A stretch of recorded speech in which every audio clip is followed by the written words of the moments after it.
The Galactic Defense Academy's shooting range stretched across 3 kilometers of simulated terrain, complete with gravitational flux zones and atmospheric density variations. Lisa adjusted her rifle, a human-made M47 Phantom, while 24 alien cadets whispered and chittered around her.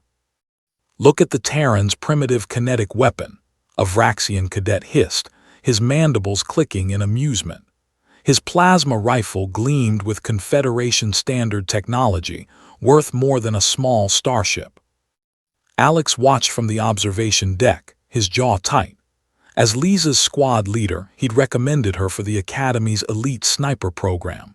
Now he wondered if he'd made a mistake. Every other cadet carried energy weapons, plasma rifles, ion cannons, particle beam arrays. Lisa had shown up with a chemically propelled bullet launcher. "Your human brought a museum piece," remarked Instructor Calethorn, a 4-armed Zentari whose species had mastered quantum targeting systems millennia ago. His optical implants flickered as he analyzed Lisa's equipment. Curious choice. Alex said nothing. He'd learned not to underestimate Lisa 6 months ago on Kepler 442b, during what was supposed to be a routine patrol. She'd saved his entire unit with nothing but a scavenged rifle and 3 magazines. Lisa ignored the laughter. She'd heard it before, on Earth, during basic training, at every assignment. Humans were the newcomers to galactic society, their technology laughably primitive compared to species who'd been exploring space for thousands of years. What the galaxy didn't understand was that humans had spent those same millennia perfecting the art of killing each other with whatever tools they had. The exercise parameters materialized in everyone's HUD. 10 targets spread across the range at distances from 800 to 2,400 meters.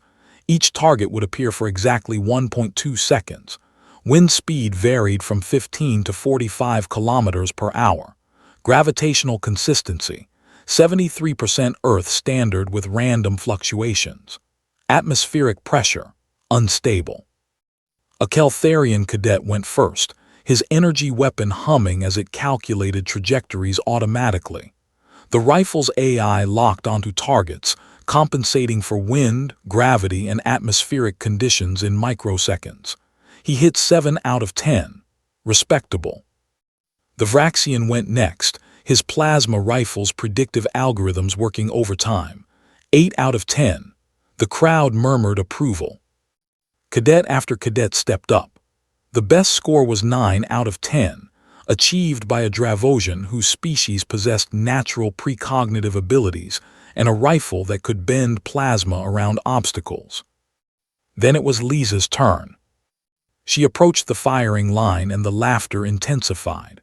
Her rifle had no glowing displays, no AI assistance, no quantum processors.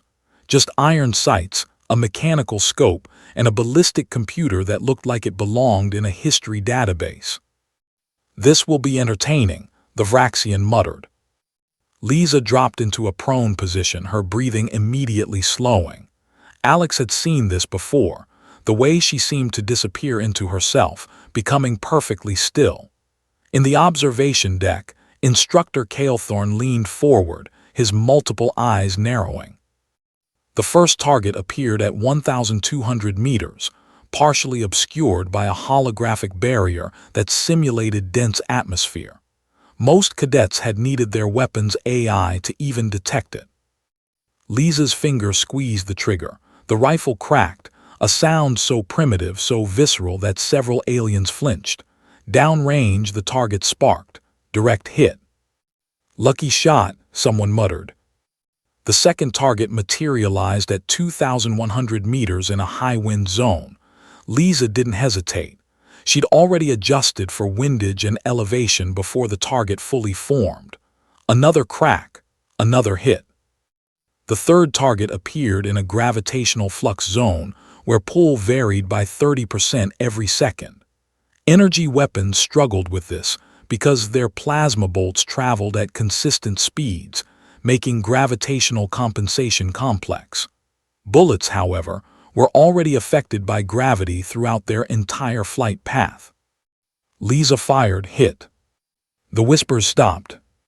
Fourth target, 800 meters, moving laterally at 40 kilometers per hour across uneven terrain. Her bullet intercepted it perfectly, accounting for the target's movement, the bullet's travel time, and the terrain's effect on visual parallax. Fifth target, 2,400 meters maximum range. Most cadets had missed this one. Their energy weapons lost coherence over such distances, their plasma bolts dissipating in the thin atmosphere. Lisa's bullet, however, was solid matter. It didn't dissipate, it just flew. She took 3 seconds to calculate.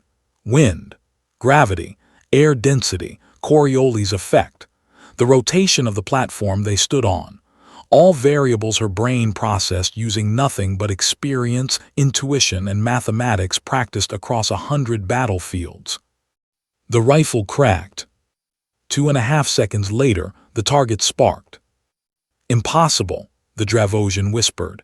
She calculated a quantum trajectory with organic neurons. Instructor Calethorn's voice was quiet, almost reverent. She's a living ghost. Alex smiled. He'd heard that term before, whispered by survivors of human conflicts, spoken with fear by enemies who'd faced human snipers. In a galaxy of artificial intelligence and computational targeting, human snipers were anomalies. They didn't rely on machines to tell them where to shoot. They felt it. Targets 6 through 9 appeared in rapid succession, each more challenging than the last. One materialized behind a barrier that blocked 90% of energy weapon frequencies. Lisa's bullet punched straight through. Kinetic energy didn't care about frequency shielding. Another appeared in a zone with such severe atmospheric distortion that it looked like a smudge. Lisa fired at where her brain, trained by evolution and experience, calculated the target actually was, not where it appeared to be. Hit, hit, hit. 10 for 10. The range fell silent. Lisa stood, ejecting her magazine and clearing her chamber with practiced efficiency. She turned to face the other cadets, her expression neutral. "You mocked her equipment," Instructor Calethorn said, his voice carrying across the range. "You assumed technological sophistication equals capability. Let me teach you what humanity learned over millennia of warfare. The weapon doesn't make the warrior makes the weapon." He gestured toward Lisa. "Your rifles calculate, hers requires understanding. Your weapons compensate for variables. She becomes one with them. Your technology makes shooting easier. Her limitations make her better." A Caltharian cadet raised a tentacle. "But Instructor, without AI assistance, how does she process so many variables?" "She doesn't process them," Calethorn replied. "She knows them. Humans evolved as pursuit predators on a high-gravity world with variable weather. For hundreds of thousands of years, they threw projectiles at prey, calculating trajectory, wind, movement, all in their organic brains.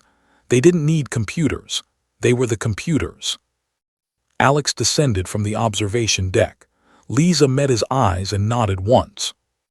"There's something else," Calethorn continued. "Energy weapons are predictable. Their signatures can be detected, their paths calculated, their power sources traced. But a chemically propelled kinetic projectile," he paused, "it's invisible until impact. No energy signature, no quantum displacement, just physics and death." He turned to address the assembled cadets. During the Battle of Proxima Station, human snipers eliminated Krell command structures from positions that should have been impossible. The Krell had energy detection grids, AI countermeasures, quantum shields. None of it mattered. Human snipers don't announce themselves until after they've fired, and by then, it's too late. The Vraxian who'd mocked Lisa earlier approached cautiously. "How did you know where that 9th target truly was? Our sensors couldn't penetrate the distortion." Lisa considered the question. "I didn't know, I estimated. Wind creates patterns in distortion. Temperature affects light refraction. I've spent years learning to read what your sensors miss." "But the Vraxian struggled for words. "That's intuition, not science." Intuition is just pattern recognition so deep it becomes instinct, Alex interjected. Humans spent millennia developing it. Now we apply it to space warfare. Instructor Calethorn placed one of his 4 hands on Lisa's shoulder. In 3 months, you'll face the advanced combat scenarios. Most cadets rely on their equipment's AI. When that equipment is compromised, and they'll be helpless. He looked at the assembled aliens. She won't be, because she never relied on it in the first place. As the cadets dispersed, humbled and thoughtful, Alex walked alongside Lisa toward the barracks. "They called you a ghost," he said. Lisa smiled faintly. "Appropriate. Ghosts are what you don't see until it's too late." "Think they'll stop laughing now?" "Doesn't matter if they do," Lisa replied, field stripping her rifle as they walked. "Let them laugh. Let them rely on their quantum processors and AI targeting. When their systems fail, when their shields drop, when their fancy technology betrays them in the heat of battle, they'll remember today. They'll remember that somewhere out there, a human with a primitive kinetic weapon can kill them from 3 kilometers away, and they'll never even know she was there until they're dead." Alex grinned. "Humanity, fuck yeah." "Indeed," Lisa said, her eyes distant, already calculating her next impossible shot.